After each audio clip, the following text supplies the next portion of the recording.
yeah, it is a strenuous sport. The mental game obviously is plays a huge role. I've had your guests on and they always say the same. For you, would you prioritise that, or is it pretty balanced with the physical? Like, what do you value from your mental game when you're high jumping? Yeah, the mental aspect is something, especially at these big events, you have to really be on top of your game with it. I've learnt a lot probably in the last 2 years in that regard about,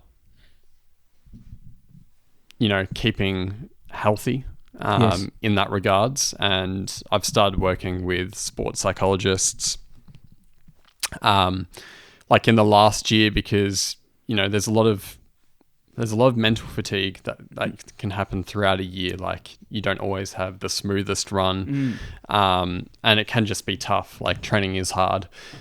So to kind of keep up that passion for the sport, and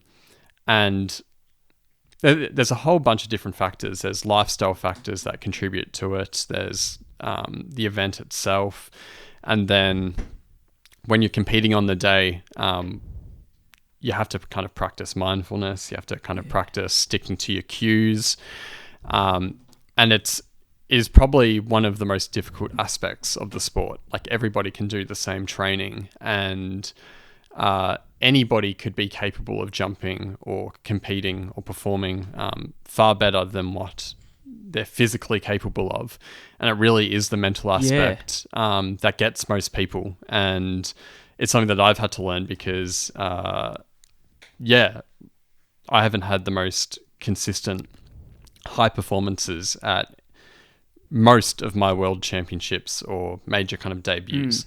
A lot of those have happened in a local kind of scene. So it really does take a lot of effort, and it is really something that you have to prioritize. And some people kind of cope with that better. But yeah, you could not have put that better. Actually, that's interesting. Especially does the crowd get to you, the atmosphere? So if we look at the Olympics, whether that be Rio or Paris, or not even the Olympics, any competition you've done with a high attendance and a crowd, does that get to you because they're focusing on the high jump, whether they clap in or whatever, the noise? Do you have to block that out?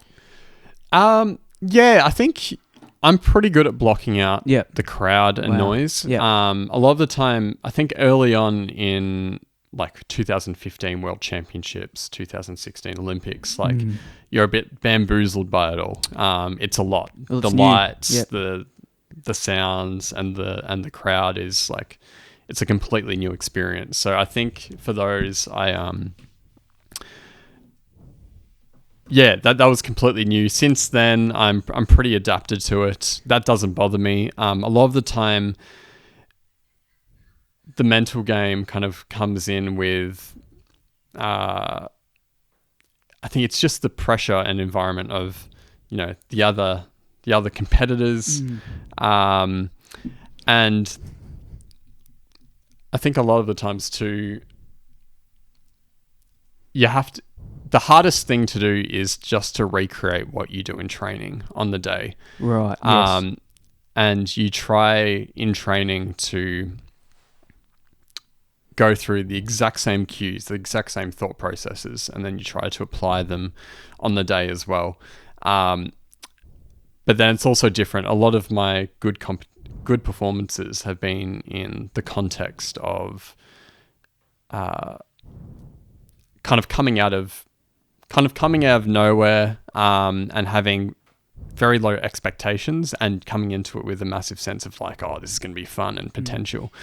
And generally that's a completely different environment in the lead up to a major championships like the Olympics, like where you've spent the entire year focusing and building towards that specific goal, that specific day.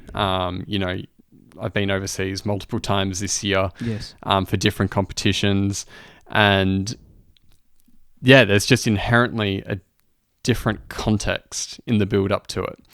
So once again, it just kind of goes to show that you do really have to create a good strategy for keeping yourself healthy and trying to do all of that whilst looking forward to the event and trying to peak early. It really is a bit of an art and a science at the same time. So, yeah.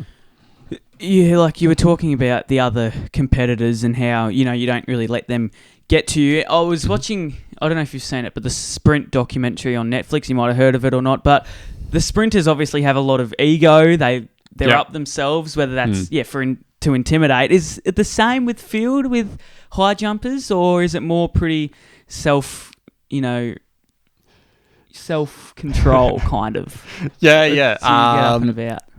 I think it's a little bit different. I think the sprints, I think it's kind of a bit inherent in that sport that you kind of get. It's a bit more ego driven, isn't it? Than some of the other sports. It gets the most spotlight. It does. You have the most fans, and it's probably the most marketable event.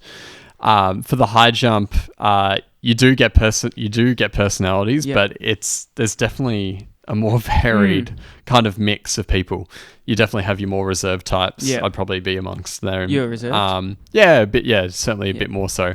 Tamberi, like the Italian, yes. he very much is very, puts his heart on his sleeve and is a bit dramatic, but, you need those people to kind of bring light to the sport, which he does. And to bring attention you're right. Yeah.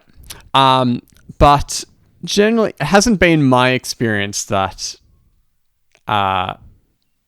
there's been these kind of crazy rivalries within the high jump, or, trying to, gain an advantage over your opponent, like in a kind of nasty sense. I think a lot of the high jumpers are pretty friendly with each other on the whole, and I don't think that type of competitiveness is quite there. Like there is a little bit, like obviously this year with the high jump with Hamish Kerr and the American, like they're battling it out for gold and silver. That's true, but they'd still have massive respect for each other. Yeah, because they had the opportunity to get gold medals each. To share, and they decided to go on. Yeah. And I think that's fair. Like people can decide either way whether they want to share the gold if they've earned it, or whether they want to, take the risk and go for it. And I think it's completely up. And they to those. They both agreed to that. Yeah. So they can do what they want.